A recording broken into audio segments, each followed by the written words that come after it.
लोगों को क्या पसंद होता है? नहीं, गुरु नहीं होता। कार्यकर्ता तो अपने आप में गुरु है जिनसे हम सीखते हैं। लेकिन मैं अपनी बात, क्योंकि वो ओपन मीटिंग थी, कह चुका। लेकिन जिले की कार्य समिति हमारे संगठन की व्यवस्था और रचना का हिस्सा है। उसके बाद मंडल की बैठकें होती हैं। पहले राष्ट्रीय स्तर की बैठक हुई, फिर प्रदेश की हुई, फिर जिले की हुई, अब नीचे तक। हमारी जो काम के करने का तरीका, उसका एक ज़रूरी हिस्सा है कि हम लोग आपस में मिलते हैं और उसकी चर्चा करते हैं। आने वाले समय में पार्टी का संगठन मजबूत हो और अलग अलग विषयों पर किस तरीके से हम अपनी रणनीति बनाएं, उसकी चर्चा होती है। तो खास तौर पर हमारा मकसद रहेगा कि हम बूथ स्तर तक पार्टी को और ज़्यादा मजबूती दें, ताकि आने वाले समय में किसी भी किस्म के चुनाव हों, हम लोग अपने कार्यकर्ताओं की ताकत के बूते पर उसमें आगे बढ़ें। 2.5 साल के साथ दिनों में 3 उपचुनाव होने वाले हैं, 3 विधानसभा क्षेत्रों में। प्रदेश में कांग्रेस की सरकार है, तो बीजेपी की जीत के लिए आप क्या करेंगे? देखिए, एक धारणा होती है कि जिसकी सरकार होती है उसको एक लाभ मिलता है, लेकिन हमेशा ये फिनोमेना चलती नहीं है। खास तौर पर एक सैंपल हुआ पिछले दिनों, जिसमें पंचायती राज के चुनाव हुए। उसमें 21 जिला परिषदों में पहली बार ऐसा हुआ कि भारतीय जनता पार्टी को विपक्ष के नाते 14 जगह बढ़त मिली। कांग्रेस पार्टी 5 तक सिमटी।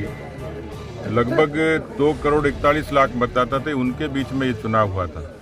तो जनता के बीच में कांग्रेस पार्टी के खिलाफ एक आक्रोश है। ये जन आक्रोश इन तीनों उपचुनाव में कांग्रेस पार्टी की हार का कारण बनेगा। हमारे कार्यकर्ताओं ने पिछले 2 महीने से बहुत नीचे तक पन्ने से लेके बूथ से लेके काम किया है। सभी अग्रिम मोर्चों के सम्मेलन संपन्न हुए हैं। 2 प्रमुख नेता उम्मीदवारों की रायशुमारी के लिए हर क्षेत्र में गए हैं। हमारे नेता प्रतिपक्ष, उपनेता प्रतिपक्ष, तीनों केंद्रीय मंत्री, पार्टी के सब प्रमुख लोग, उन्होंने कार्यकर्ताओं से भी बातचीत की है। तो ये चुनाव जीतें कैसे, इस पर भी बातचीत हुई है। और कल हम लोग इस बारे में पुख्ता बात करके आगे की रणनीति हम तय करेंगे। 2.5 साल के राजस्थान के शासनकाल में क्राइम बहुत ज़्यादा बढ़ गया, इस पर सर क्या कहना चाहेंगे? देखिए, मैं कह चुका कि राजस्थान को यदि अपराधों की राजधानी कहेंगे तो अतिशयोक्ति नहीं होगी। Crime capital of Rajasthan. मुझे लगता है कि जिस तरीके से 6,14,000 ये आंकड़ा है कि जिसमें सर्वाधिक मुकदमे राजस्थान की धरती पर पहली बार दर्ज हुए। उन 6 लाख में भी 80,000 मुकदमे महिलाओं के अपराधों के हैं। 12,000 मुकदमे जो गैंगरेप से रिलेटेड हैं। 6,800 से भी ज़्यादा मुकदमे पॉक्सो में दर्ज हुए और उसमें मात्र कुछ मामलों में चालान हुआ।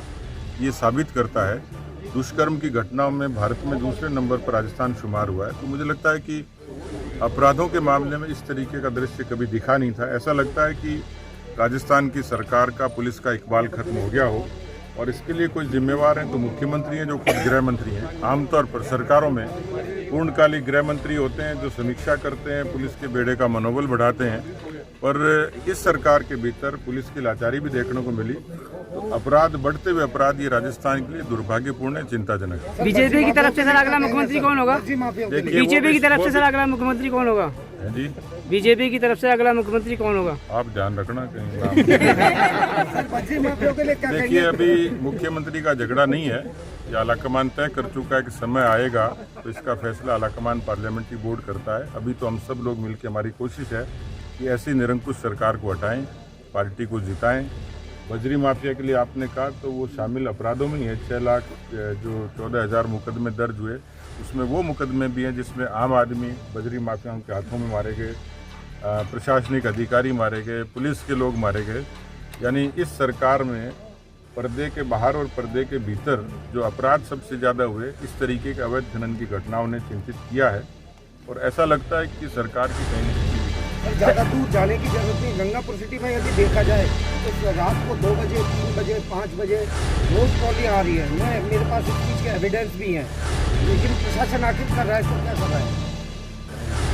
प्रशासन नहीं कर रहा, वही तो कह रहे हैं कि प्रशासन नहीं कर रहा और सरकार खेप नहीं रही। तो इसलिए मैंने कहा, इससे बड़ी बात क्या होगी। मैं तो खुद कहता हूँ कि सरकार की मिलीभगत से हो रहा है। प्रदेश के मुख्यमंत्री बार बार जो है बीजेपी के ऊपर सरकार गिराने का आरोप लगाते रहते हैं। क्या प्रदेश में मध्यावधि चुनाव की आशंका जताई जा रही है? आरोप तो वो गलत लगा रहे हैं, वो तो खुद गिरने के लिए तैयार हो रहे हैं।